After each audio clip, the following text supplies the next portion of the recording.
Morning students, class 8। बेटा आज आपकी हिंदी लैंग्वेज में पार्ट 2। पार्ट कौन सा हमारा? 2। कौन वाला? वर्ड विचार। ठीक है, तो सबसे पहले हम पढ़ेंगे कि ये सब है क्या। वर्ड विचार के बारे में ही बताया गया है ना इसमें, तो हम पता करेंगे कि ये सब है क्या। तो स्टार्ट करते हैं।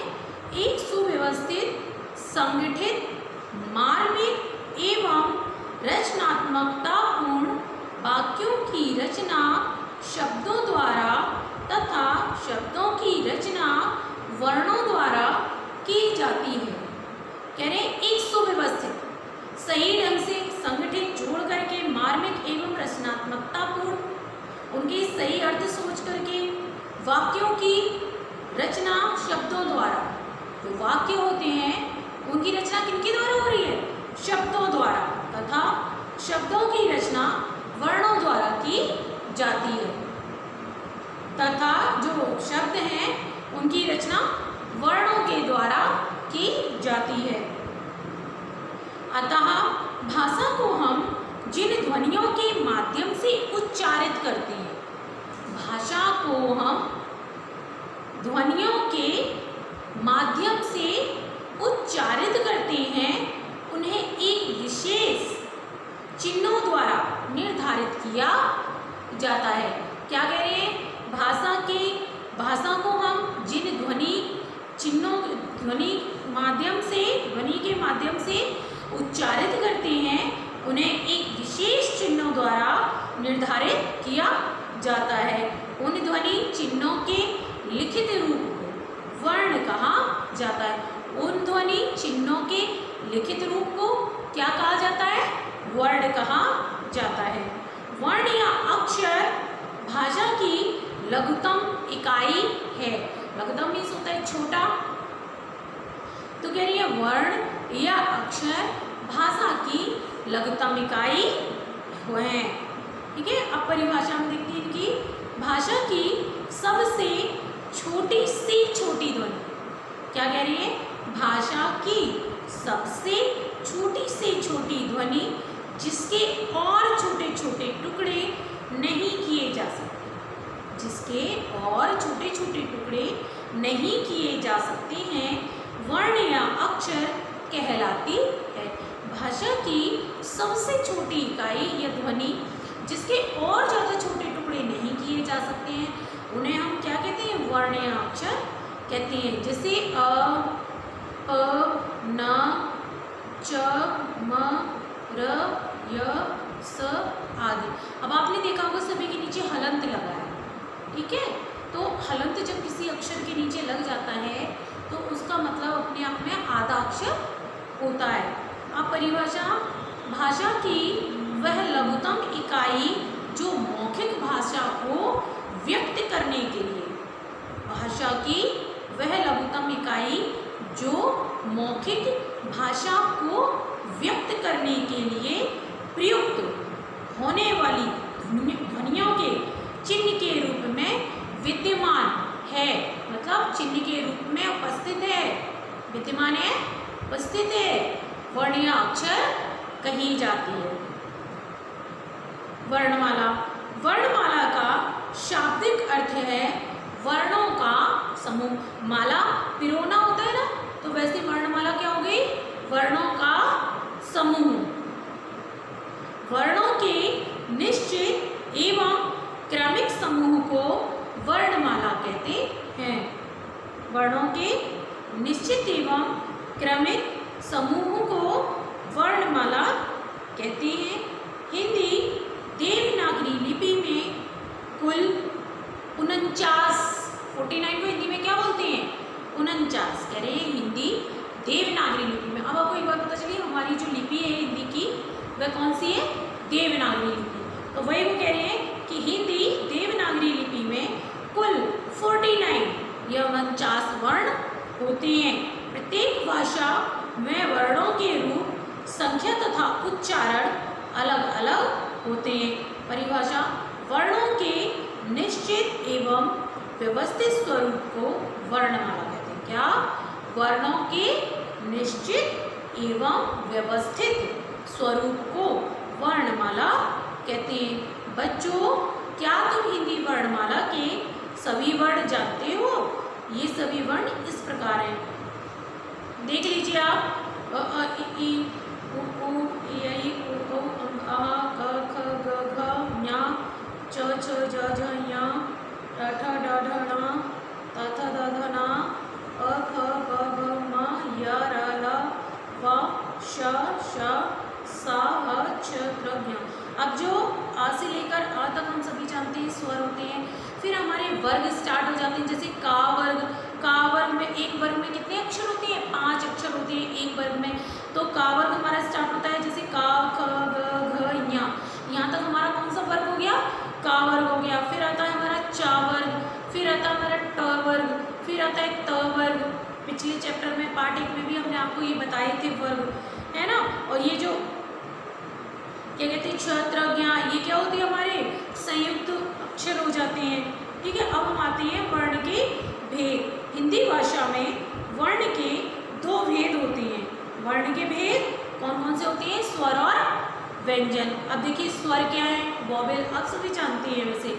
जिन वर्णों के उच्चारण में हमें किसी अन्य ध्वनि की, जिन वर्णों के उच्चारण में हमें किसी अन्य ध्वनि की क्या नहीं होती है? आवश्यकता नहीं होती है या सहायता नहीं लेनी पड़ती है, तथा हमारे मुख की हवा बिना किसी रुकावट के बाहर निकलती है।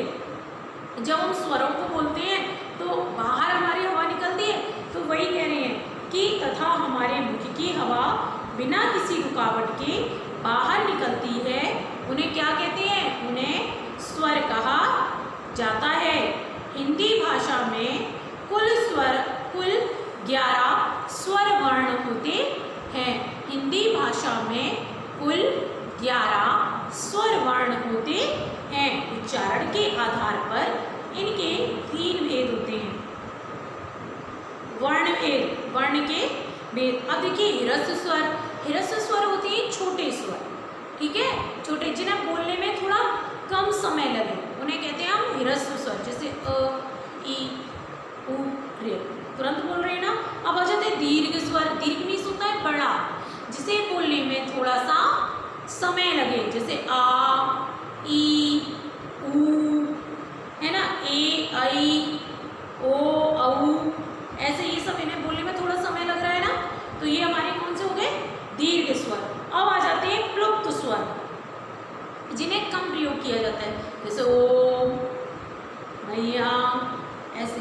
ह्रस्व स्वर अब हम देखते हैं। जिन स्वरों के उच्चारण में 1 सेकंड का 5वां भाग, वही कहने का मतलब है थोड़ा कम समय लगे, अर्थात 1 मात्रा का काल लगता है, उसे ह्रस्व स्वर कहते हैं। ह्रस्व स्वर के साथ साथ इन्हें मूल स्वर भी कहा जाता है। अब क्या एक बात पता चली कि इनको ह्रस्व स्वर के साथ साथ मूल स्वर भी कहा जाता है। ये आकार में भी अन्य स्वरों से छोटी होती हैं। ये आकार में अन्य स्वरों से कैसे होती हैं? छोटी होती हैं। हिंदी भाषा में इनकी संख्या 4 बताई गई है। क्या कह रहे हैं? जो हमारी हिंदी भाषा है उसमें ह्रस्व स्वर की संख्या कितनी बताई गई है? 4 बताई गई है, ठीक है। और ह्रस्व स्वर को कौन से स्वर और कहते हैं?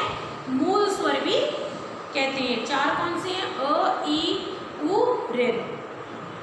अब आ जाते हैं दीर्घ स्वर। दीर्घ मीन्स वैसे ही बड़ा है, तो जिन स्वरों के उच्चारण में ह्रस्व से दुगना समय अर्थात 2 मात्रा का काल लगता है। मीन्स समय, काल क्या है? समय। 2 मात्रा का काल लगता है या समय लगता है, उसे दीर्घ स्वर कहते हैं। इन्हें गुरु भी कहा जाता है। क्या कहा जाता है? इन्हें गुरु भी कहा जाता है। हिंदी भाषा के अंतर्गत इनकी संख्या 7 बताई गई है। अब आप देख लीजिए, जो आपके ह्रस्व स्वर हैं वे कितने हैं? 4 हैं। और जो दीर्घ स्वर हैं हमारे, उनकी संख्या कितनी बताई गई हिंदी भाषा में? कौन कौन से? अ, ई, उ, ए, ऐ, ओ, औ। ठीक है। अब देखिए प्लुप्त स्वर, जिन स्वरों के उच्चारण में ह्रस्व से ह्रस्व स्वर से 3 गुना अर्थात 3 मात्रा का काल लगता है।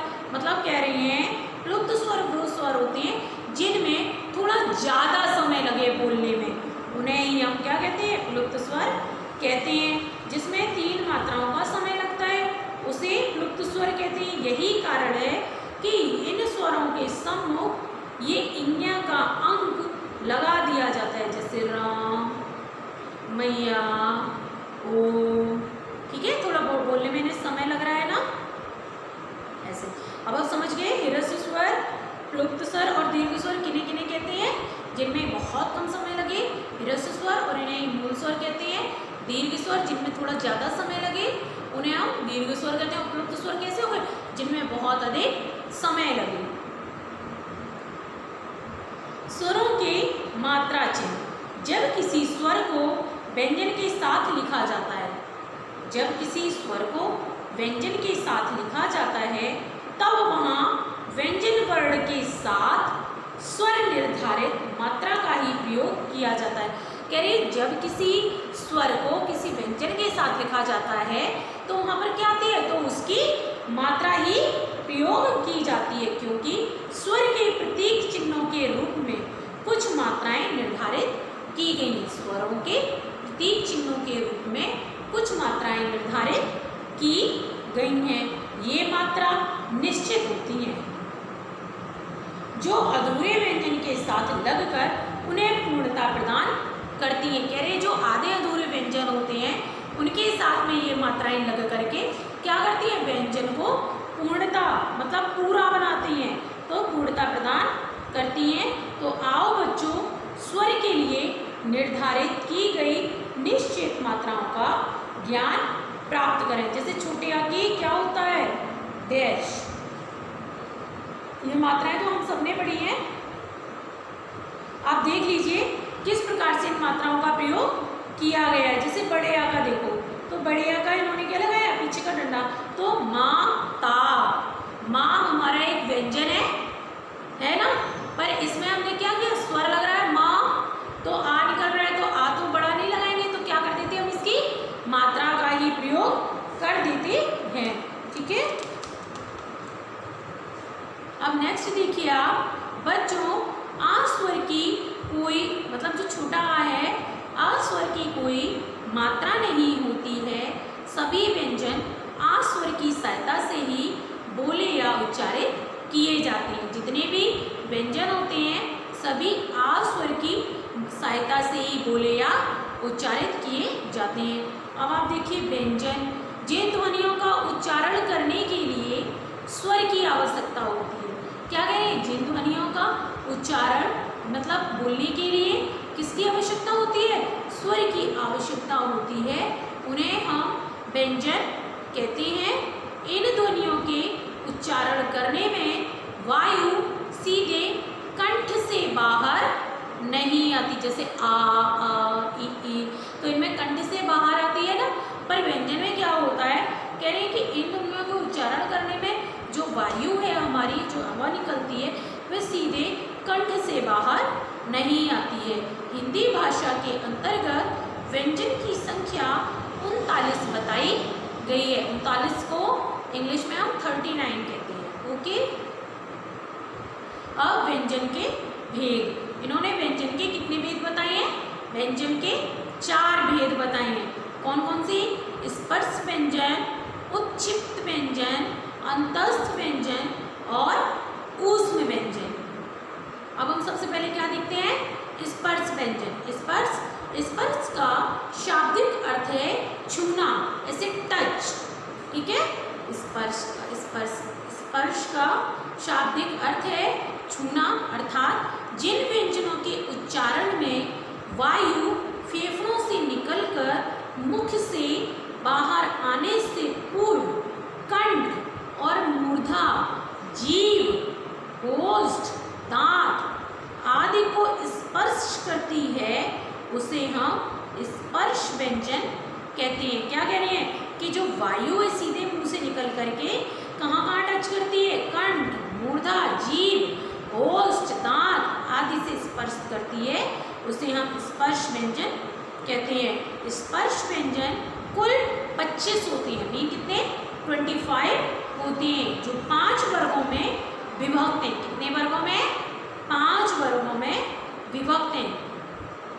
जैसे का वर्ग में क्या आएगा, क ख ग घ ञ। ये देखो बोल के देखो आप, ये जो क ख ग घ ऐसे बोलते हैं आप, तो ये हमारे कहाँ से निकलता है, कंठ से।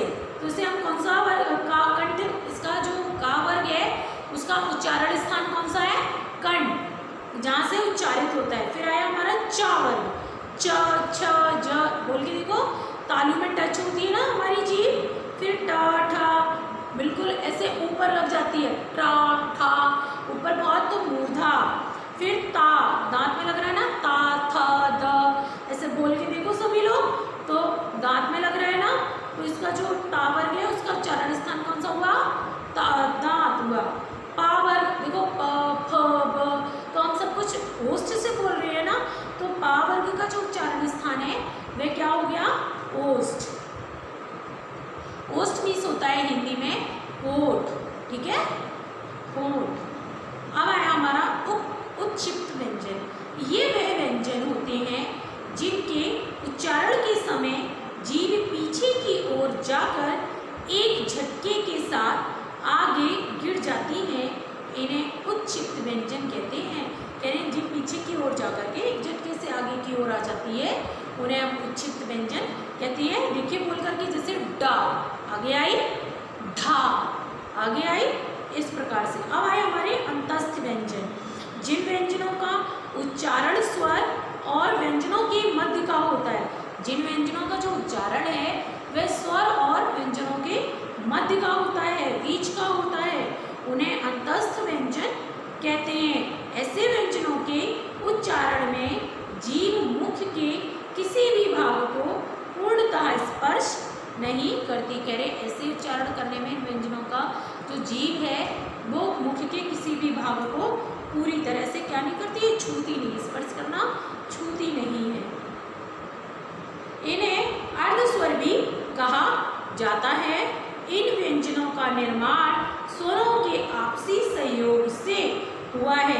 ये हिंदी भाषा में इनकी संख्या 4 बताई गई है। कौन कौन से, जैसे य, र, ल, व, ठीक है।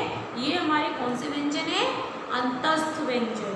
अब आता है हमारा ऊष्म व्यंजन। ऊष्म मीन्स जिसमें ऊष्मा बाहर आए।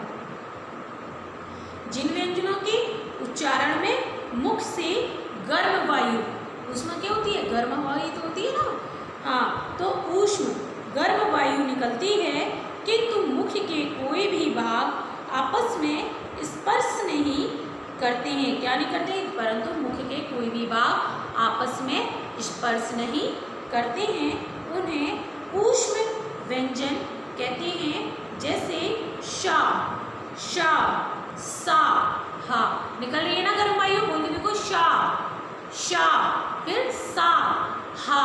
पर इसमें क्या है कि जो हमारी जीभ है वो मुख का कोई भी भाग आपस में कैसा नहीं हो रहा है, एक दूसरे से टच नहीं हो रहा है। अब आता है हमारा अयोग वाह। अब देखिए अयोग वाह क्या होते हैं, हिंदी वर्णमाला में निहित वे वर्ण जो ना स्वर होते हैं, समझना बात को, हिंदी वर्णमाला में निहित वे वर्ण जो ना स्वर होते हैं और ना व्यंजन होते हैं, वे अयोगवाह कहलाते हैं। हिंदी वर्णमाला में उपस्थित वे वर्ण या वे स्वर, वे वर्ण जो ना स्वर होते हैं और ना व्यंजन होते हैं, वे अयोगवाह कहलाते हैं। अयोगवाह का शाब्दिक अर्थ है जो मेल न होने पर भी साथ रहे, जैसे अंग, आहा। ना तो ये स्वर है और ना ही व्यंजन है, अर्थात अंग और आहा ऐसे शब्द हैं जो स्वर और व्यंजन न होने पर भी इनके साथ प्रयोग किए जाते हैं। अयोगवाह ध्वनियों के प्रकार। अयोगवाह ध्वनियों के 3 प्रकारों का उल्लेख प्राप्त होता है अनुस्वार, अनुनासिक और विसर्ग। अब अनुस्वार क्या होता है? जो बिंदु ऊपर रखी जाती है। अनुस्वार क्या होता है? जो बिंदु रखी जाती है। जैसे अनुस्वार का उच्चारण स्वर के उपरांत किया जाता है। अनुस्वार का उच्चारण जो हम करते हैं वह किसके बाद में करते हैं? स्वर के बाद में या उपरांत करते हैं तथा इसका उच्चारण करते समय नाक से ध्वनि का संचार होता है। जब हम अनुस्वार का उच्चारण करते हैं तो इसकी ध्वनि कहाँ से आती है? हमारी नाक से इसकी ध्वनि का संचार होता है। लिखते समय स्वर तथा व्यंजन के ऊपर बिंदु के रूप में इसका प्रयोग किया जाता है। जैसे देखिए नंदा, मंगल, कंठ, गंगा आदि। अब आए अनुनासिक, जिसे हम चंद्र बिंदु भी कहते हैं। अनुनासिक चिन्ह का उच्चारण करते समय नाक और मुख दोनों का प्रयोग किया जाता है। जब हम अनुनासिक का प्रयोग उच्चारण करते हैं तो नाक और मुख दोनों का प्रयोग करते हैं, और जब अनुस्वार का करते हैं तो उसमें केवल नाक से ध्वनि स्वर निकलता है। यह समस्त स्वरों के साथ उच्चारित किया जा सकता है। इसके चिन्ह को चंद्र बिंदु भी कहते हैं, जैसे मांग, आंख, दांत आदि। विसर्ग, विसर्ग क्या है? विसर्ग को भी स्वर और व्यंजन के अंत में प्रयुक्त किया जाता है। कह रहे जो विसर्ग होती हैं उनको भी हम स्वर और व्यंजन के अंत में मतलब बाद में क्या करते हैं? प्रयोग करते हैं तथा संस्कृत के मूल शब्दों में इसका प्रयोग किया जाता है। इसका उच्चारण लगभग हा के समान ही किया जाता है, किंतु स्पष्ट रूप से हा का उच्चारण नहीं किया जा सकता है। आपने देखा होगा हम किसी भी शब्द के पीछे दो बिंदी लगाते हैं, उन्हीं को तो हम विसर्ग कहते हैं। तो जैसे प्रातः, दुख, नमः आदि। अब आया हलंत, किसी भी वर्ण के नीचे एक छोटा सा डंडा। जिन व्यंजनों में या जिन व्यंजन में स्वरों का प्रयोग नहीं होता है, ध्यान से सुनो इस बात को, जिन व्यंजन में स्वरों का प्रयोग नहीं होता है उस व्यंजन को हलंत का चिन्ह लगा करके प्रकट किया जाता है। जैसे द्वितीय, विद्यालय, विद्यार्थी आदि। इसके अतिरिक्त बच्चों आओ सीखें कि कौन कौन से वर्ण मानव मुख के किन किन भागों से बोले जाते हैं। जैसे कंठ, अ, आ, क, ख, ग, घ, या। इतने ये जो वर्ण हैं ये कहाँ से बोले जाते हैं? कंठ से बोले जाते हैं। अब आई मूर्धन्य, जैसे ऋ, ट, ठ, डा, ढा, णा, रा, श और ञ। ये सब कहाँ से बोल दिए जाते हैं? हमारे मूर्धन से। अब आया हमारा तालव्य, ई, च, छ, ज, झ, ञ और श। ये भी कहाँ से बोले जाते हैं? तालव्य, तालु। दंत, ता, थ, द, ध, न, ल, स, ज। इतने वर्ड कहाँ से बोले जाते हैं? दंत से। ओष्ठ, उ, प, फ, ब, भ, म, वा। इसके अतिरिक्त इसमें वा और फा ऐसे वर्ड हैं जिनमें ऊपर के दांत तथा नीचे के ओष्ठ का प्रयोग किए जाते हैं। अब आ गए नासिक। नासिक में आ जाता है अंग, इन्या, इन्या, अणा, न, मा। इन सब में क्या हो रहा है? हमारे नाक का स्वर निकल रहा है। ठीक है, अब आपका ये आज का पाठ 2 पूरा हो गया है ना। इसको हम इसके जो प्रश्न उत्तर हैं उनको कल हम आपको कराएंगे। एक्सरसाइज, प्रश्न उत्तर वगैरह सब कुछ मैं आपका कल करा दूंगी। और आप लोगों के लिए होमवर्क में है कि आप इसकी दोबारा से रीडिंग करोगे सभी लोग। ठीक है स्टूडेंट, क्या करोगे आप सभी? इसी चैप्टर की पार्ट 2 की ही क्या करोगे? रीडिंग करोगे। और जो चीज़ समझ में नहीं आती है उसे आप व्हाट्सएप पर पूछ लीजिएगा। Okay, thank you.